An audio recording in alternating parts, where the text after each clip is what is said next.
ada berita-berita, maka Pastor Andy hadir untuk memberikan pengertian, mudah-mudahan bisa diterima ya.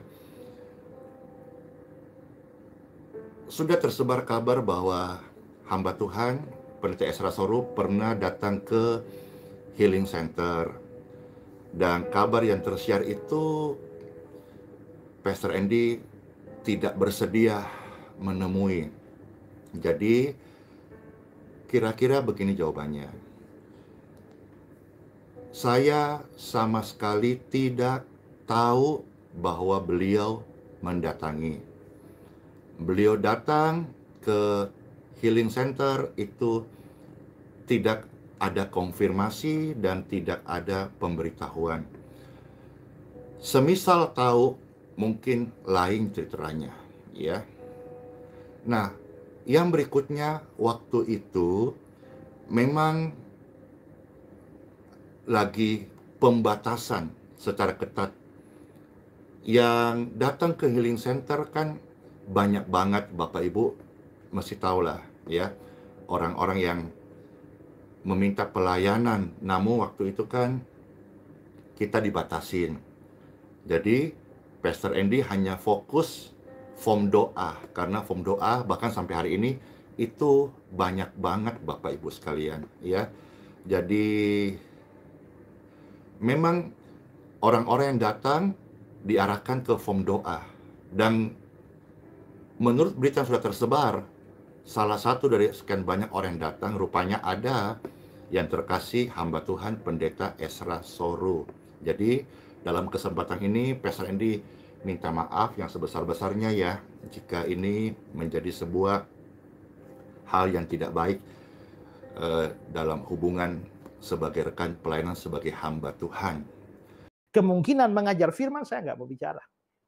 Ya, tapi kalau isu tertentu atau hal tertentu itu bisa dipakai untuk mengajar kebenaran firman Tuhan yang lebih dalam. Nah, itu saya biasanya ngambil. Ya, karena itu ada banyak orang yang kirim video minta ditanggapi. Saya lihat-lihat dulu ya. Tidak semuanya saya tanggapi. Nah, karena ada screenshot dari Pak Andi Simon ini tentang saya anti mujizat, nah saya melihat ini kesempatan untuk mengajar firman sebenarnya. Jadi bukan karena saya ya ingin membersihkan nama baik saya kah, atau menyerang Pak Andi Simon, sama sekali tidak. Ini kesempatan saya ngajar firman ya. Nah, walaupun juga tentu ada supaya orang menjadi tahu bahwa apa yang Pak Andi Simon katakan tentang saya itu tidak benar ya. Tapi itu tujuan kedua. Nah, karena itulah maka saya memakai kesempatan ini untuk menjelaskan. Kalau dikatakan bahwa saya itu anti mujizat atau tidak percaya mujizat, itu jelas salah. Tapi aneh juga ya bahwa sebenarnya tudingan semacam ini sudah saya dengar cukup lama loh, bertahun-tahun yang lampau. Bahwa saya adalah orang yang tidak percaya mujizat, tidak percaya kesembuhan, anti mujizat, anti kesembuhan. Itu sudah saya dengar dari bertahun-tahun lampau. Karena munculnya dari bertahun-tahun lampau itu, maka sejak bertahun-tahun lampau juga saya sudah bikin tulisan ya. Dua orang yang kita kenal sebagai pendeta, yang satu adalah pendeta MYM dan yang satu adalah Pastor Andi Simon. Belum lama ini kehadiran Pastor Andi Simon di Makassar itu hebohnya luar biasa ya. Kemana Pastor Andi Simon melangkah, di situ jadi lautan manusia. Jadi seolah-olah lautan manusianya itu karena figur Pastor Andi Simon yang selama ini memang beliau sangat ngotot dalam pelayanan mujizat, dan memang dia ngotot mempublikasikan pelayanan-pelayanan seputaran mujizat dan kesembuhan ilahi. Dan memang kita harus akui secara dari sudut semangat lalu terobosan seorang YouTuber, saya anggap isu yang dimainkan oleh Pastor Andi Simon berhasil. Dari sudut pandang seorang Kristuber ya atau YouTuber ya, berhasil banget tuh.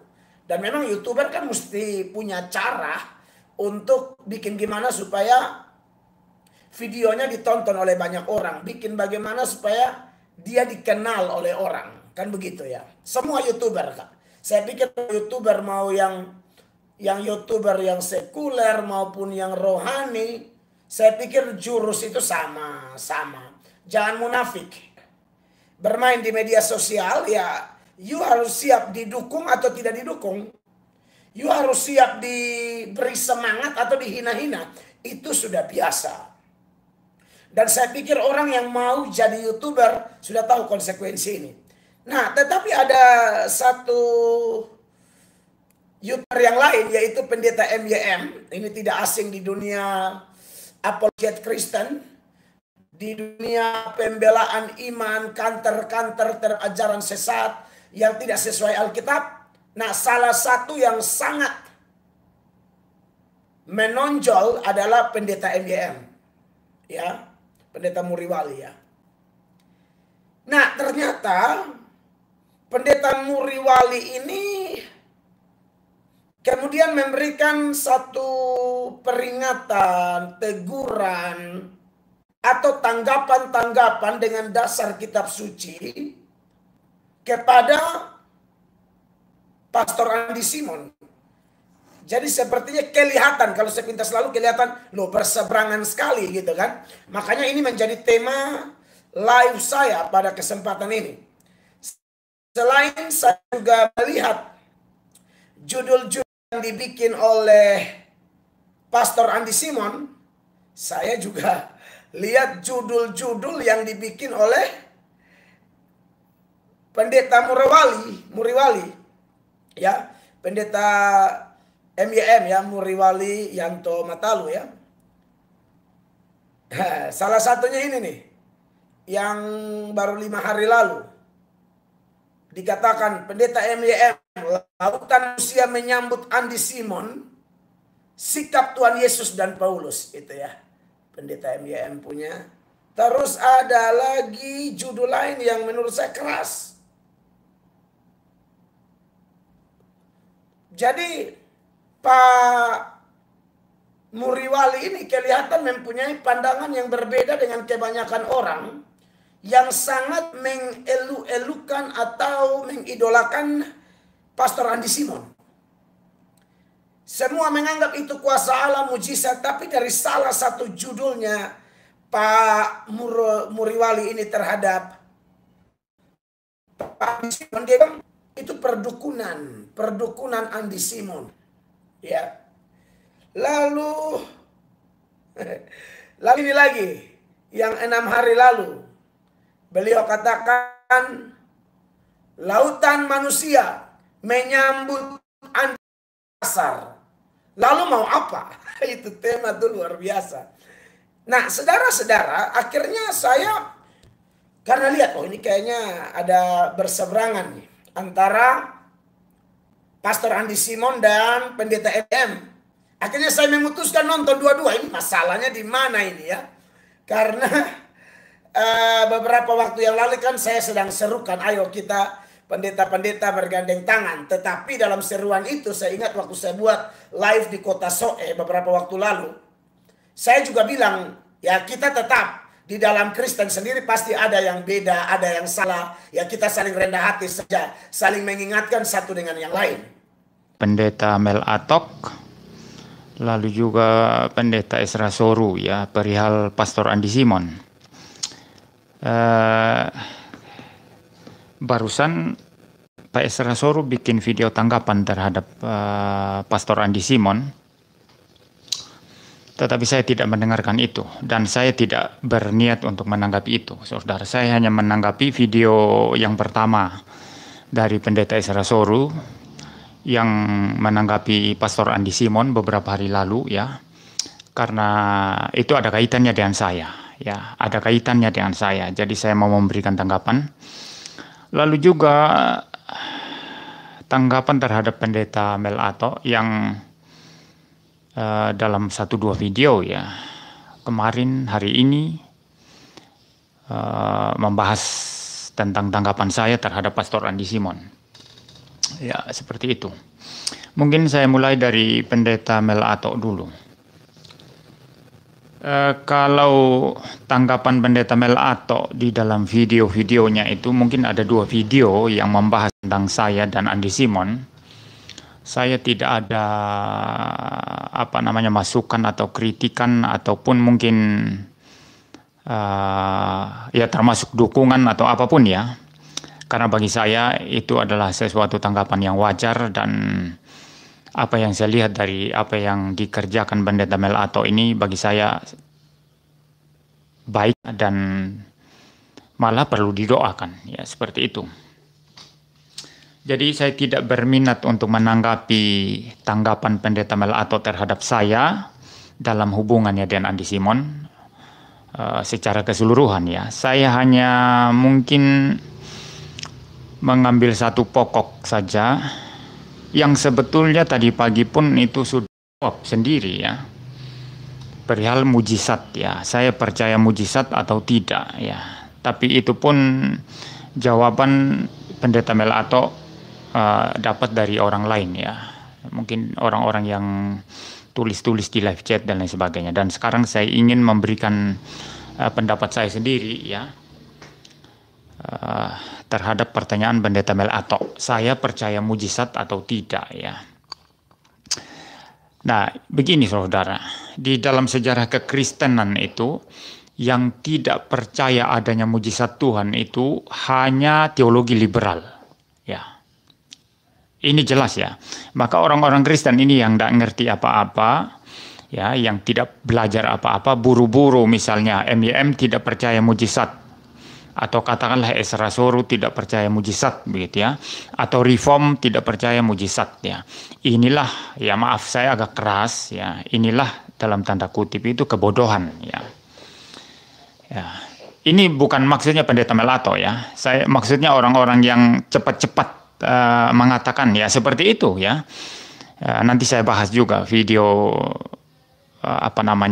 tanggapan Ezra Soru terhadap Andi Simon yang menulis ya, yang sudah diakui Andi Simon tadi pagi itu bukan channel, bukan akunnya dia begitu ya. Jadi cepat-cepat menulis Pendeta Ezra Soru tidak percaya mujizat ya. Dan ada banyak orang Kristen yang kurang belajar sungguh-sungguh yang berbicara seperti ini ya. Jadi orang-orang semacam ini cepat sekali ya ketika saya mengkritik Andi Simon atau mengkritik Andi Simon ya, atau mungkin Pak Ezra Soru mengkritik perihal mujizat-mujizat yang begitu gampang terjadi saat ini, langsung orang-orang ini dalam pikirannya itu muncul pemikiran bahwa kami semua ini tidak percaya mujizat begitu. Dan saya termasuk orang yang digitukan orang ya.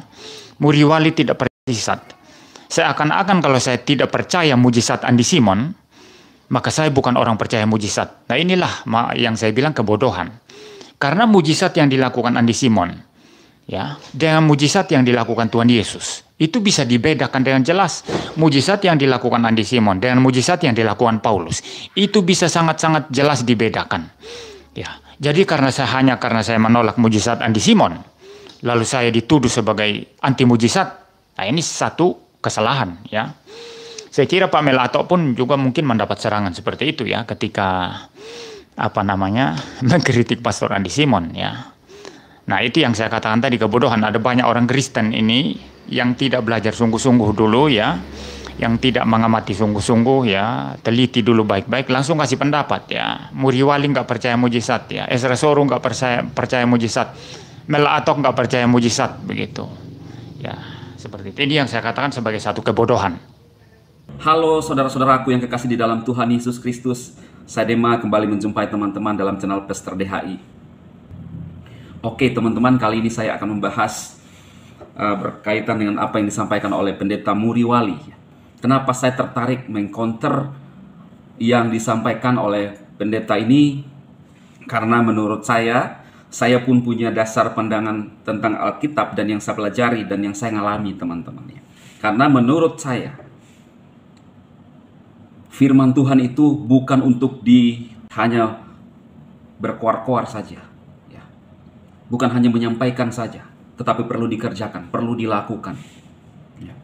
Jadi teman-teman, saya melihat Pastor Muriwali ini cenderung hanya berkoar-koar menyampaikan isi Alkitab yang menurut dia adalah kebenaran, dan yang disampaikan adalah mewakili Kristen di Indonesia. Cuma pertanyaan saya, Kristen yang mana? Lalu Anda mengatakan bahwa pastor ini sesat, pastor ini sesat. Dasarnya apa? Saya sering mengatakan, dan saya mengatakan kepada saudara semua, bahwa teologi itu terus berkembang. Dasar teologi adalah orang-orang yang menggali tentang Alkitab. Tetapi ingat bahwa setiap kubu atau denominasi punya dogma. Bagian mana yang diambil dari firman Tuhan. Dan saya mau sampaikan bahwa pelayanan Pastor Andi Simon itu di dalam kehendak Tuhan. Ya. Bahkan Pendeta Muriwali beberapa kali salib mengatakan bahwa Tuhan marah ya, terhadap pelayanan seperti itu. Padahal bukan Tuhan marah, dia yang marah. Cuma yang saya mau sampaikan di sini adalah dia mengatakan kalau Anda melihat di seluruh Alkitab Perjanjian Lama, tidak ada yang sengaja membuat atau mengumpulkan orang untuk kesembuhan. Saya mau sampaikan, kita harus lihat konteksnya. Pastor Andi Simon melakukan mujizat. Kalau menurut saya tidak sengaja membuat kerumunan banyak orang. Tetapi Pastor Andi Simon yang dipakai oleh Tuhan ada mujizat.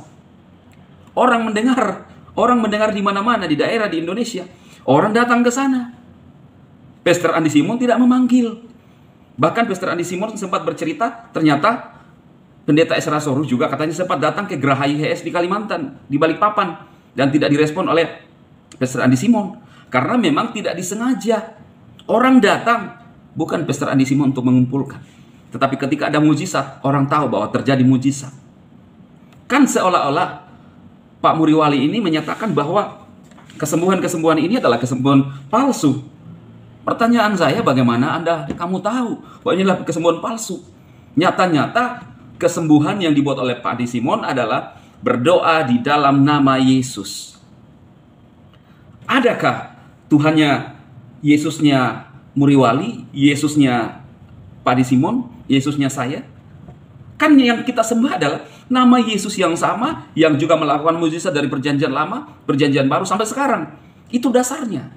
Lalu saya cenderung melihat Pastor Pendeta Muriwali ini lebih kepada menghakimi. Ya, teman-teman. Saya tidak meng-counter semua apa yang dibahas karena ini akan jadi panjang, tetapi pastikan teman-teman mengikuti segmen-segmen yang saya buat untuk meng-counter apa yang disampaikan oleh Pak Muriwali.